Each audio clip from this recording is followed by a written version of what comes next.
I want you to say, I'm a girl, and that is my super. Now you're thinking, why am I saying this? Well, because as hypnotherapists, there are things that we limit ourselves with. And there's three things. One, I'm not good enough. Two, it's not available to me. And the third one is I'm too different. And I often get the question in my line of work, with entrepreneurs that I'm in a male dominated space. How do I get people to treat me equally? Or how do I get people to take me seriously because I'm a girl? Or I'm in sales and customers come up and they don't take me seriously.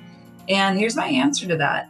My answer is I'm a girl and that's my superpower. I want you to think in terms of empowerment and that you're enough, and that who you are and what you are and what you stand for is good enough, and it is your superpower. Because again, our minds believe what we tell it. And it is self-fulfilling prophecy. If I tell myself people don't take me seriously because I'm a fill in the blank, because I'm too tall, I'm too short, my English isn't good enough, I have too deep of an accent, I am too this color or that color, or I'm by myself, whatever it is that you think is different, if you can replace that with, I can't do this because I'm this, and instead say, I can do this because I'm a girl, or because I'm Hispanic, or because I have an amazing accent, or because, and fill in the blank. And it's a but of course, in the best possible way. We self-sabotage all the time. And, I'm sure you guys have heard of that theme, Murphy's Law, whatever can happen to you will. And some people just live with that black cloud over their head and they think to themselves, of course this is happening to me. Well, I want you to start saying when something good happens to you, but of course, front row parking, but of course, I won $20 in a scratch off ticket. But of course, any small acts of just what somebody else would call luck, I want you to say, but of course, because then your mind starts to look for evidence that things do work for you. And it's scientifically proven that what you focus on, you will get more of. You ever are in the market for a new car, let's say a white Jeep, and suddenly, all of a sudden, all you see on the road are white Jeeps. Well, why is that? Because our reticular activating system are like antennas, and our mind is just looking for whatever it is that I'm focused on. And I can only look for, I think scientifically, 4 things at once. So if one of my reticular activating antennas is looking for a white Jeep, your mind's going to search all the way around, almost like a head on a swivel. And then all of a sudden, everything else blurs out, and all there is a white Jeep everywhere. They just magically appear out of nowhere. Well, maybe, I don't know, I believe in magic, but the scientific approach is no, your brain is looking for that. So if my brain's looking for evidence that no one respects me, or no one will sign up because I'm a girl, or I can't get respect because fill in the blank, then guess what? Your mind will look for evidence to prove you right. And our minds always look for evidence to prove us right. There's fatal fears in life, and one of them is, what if I'm wrong? And it's very difficult. So our mind does everything that it can to prove yourself right.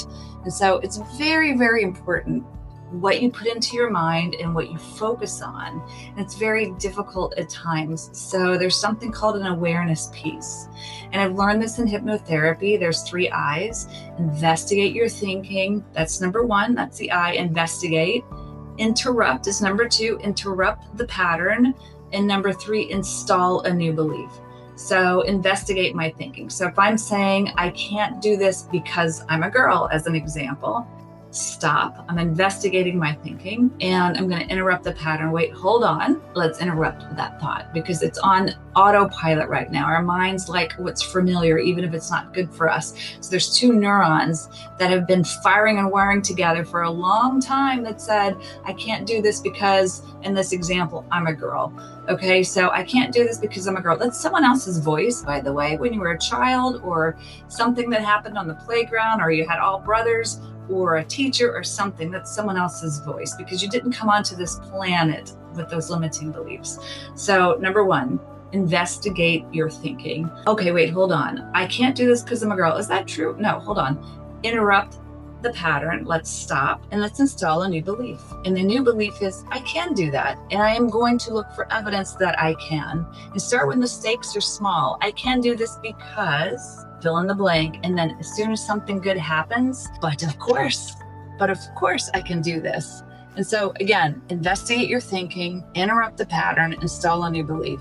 Remember, our minds will only focus on what we are focused on. So if I'm focused on, I'm not good enough, imposter syndrome, oh my God, I'm a horrible public speaker, oh my God, I just fail at every test, or I have so much anxiety, your mind's looking for evidence, and it's going to start this physiological response in your body based on your mind.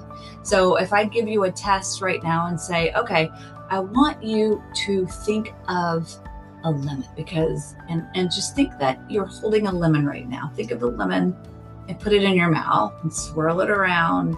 You can close your, even me right now, I almost feel like I can feel the lemon in my mouth. It's like, I'm like wanting to make this lemon face that I'm like, ooh, ee. You ever see a baby sucking a lemon there? Okay, so if your mind's thinking that, but you don't really have a lemon, but the physiological responses are happening anyway, what is happening? It's because my brain thinks that I have a lemon. So it's looking for evidence. So it's starting to create this physiological response in my body, but I don't actually have a lemon. And so our brains and minds are extraordinarily powerful. And so when you fill it with, I am good enough, I'm not different, and everything's available to me, then guess what? Our minds start to look for evidence. And look, if I think of a front row parking spot and I don't get it, I'm not going to go, well, that didn't work, because then guess what? My mind will start looking for evidence that didn't work. So you just say to yourself, okay, I'm going to keep trying, and I'm going to keep allowing this to happen to where I start living in this flow state. I want to start living in this flow state. And so when you're creating your goals, I want you to look for small little things of evidence throughout the day that's moving in the direction of you hitting that goal. So let's say I'm doing outside sales and I need to see 50 doors today.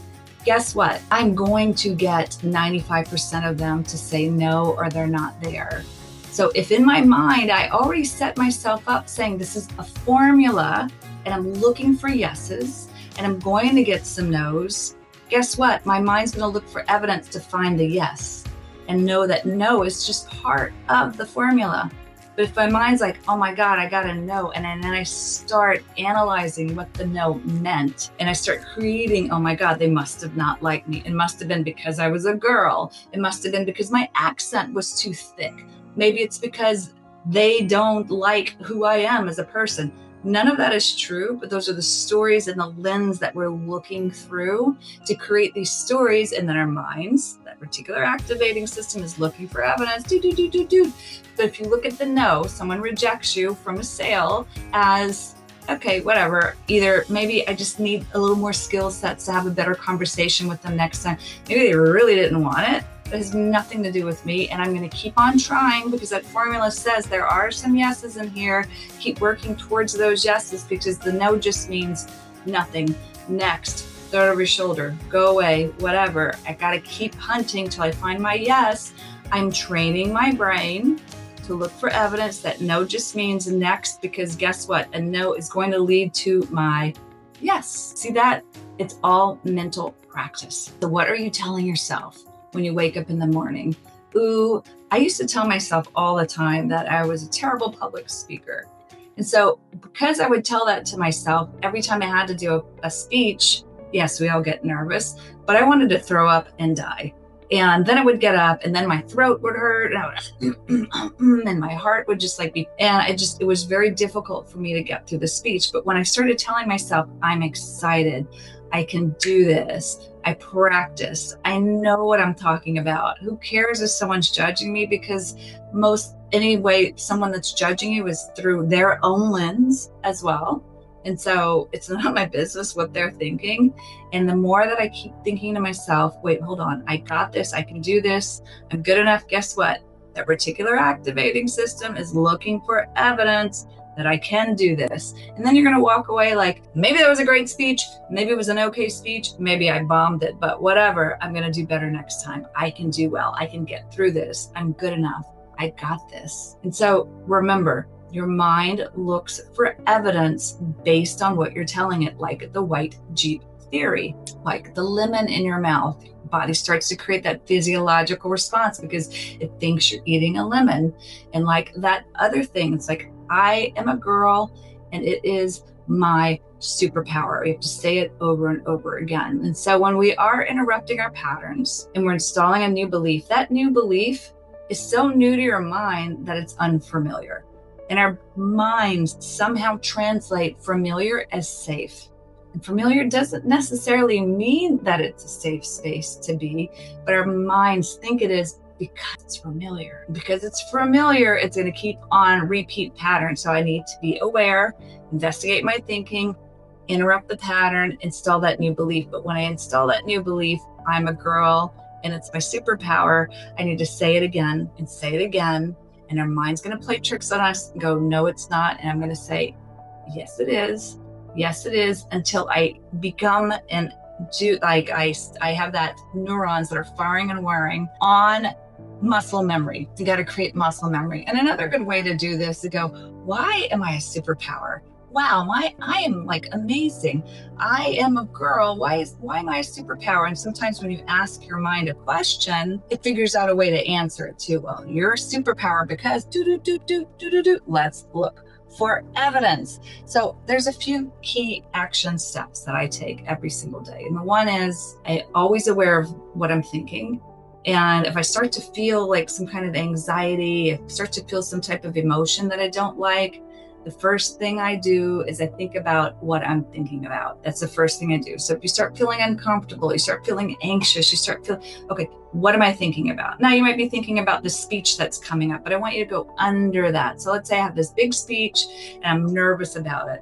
Well, it's not the speech that's making you nervous. It's the feelings and the meaning behind the speech attached to that that's making you nervous. And so what if I fail? What if I get up and say stupid stuff? What if everybody's judging me? That is what's causing that anxiety, that scare, that fear, that stress. It's not the speech. Speech is a speech is a speech is a speech. It's the meaning that we're attaching to what's going to happen during that speech. And it's okay, by the way, to have some fear. That's normal. But when we're triggered, when those emotions are like high, when I feel like a strong feeling attached to, I'm not just afraid, on a scale from 1 to 10, maybe I should be a 4 feeling, but it's like a 92. That's when you really want to investigate yours. So I'll give you another thing. Are you that person that's like just screaming at cars on the highway, road rage, whatever? It doesn't matter how much you scream at those cars. They're still going about their business and they can't even hear what you're saying. So it's like, is it the highway and is it the cars that are pissing me off? And you might go, yes, it is. Or is it the fact that you can't control anything and people are just buzzing by you and flying by you and you are attaching a meaning to what's happening on that highway? Because there are people that sit on the highway and they're fine. Their minds are calm, they're collected. We're all moving in the same direction. And yes, it can get testy, I get it, but where are you inside your mind? Attachment are you putting onto that road and that highway and all those cars flying by? Because that is what's causing the stress, the emotion, the upheaval, the trigger points. And you can even go deeper. It's not the cars, it's not the highway, it's the meaning. And where did that meaning actually come from? More than likely, it's someone else's voice that told you something a long time ago that you can't do this, or you're not in control of that. And now you're just living in this like angry mode and you're blaming the highway and the cars.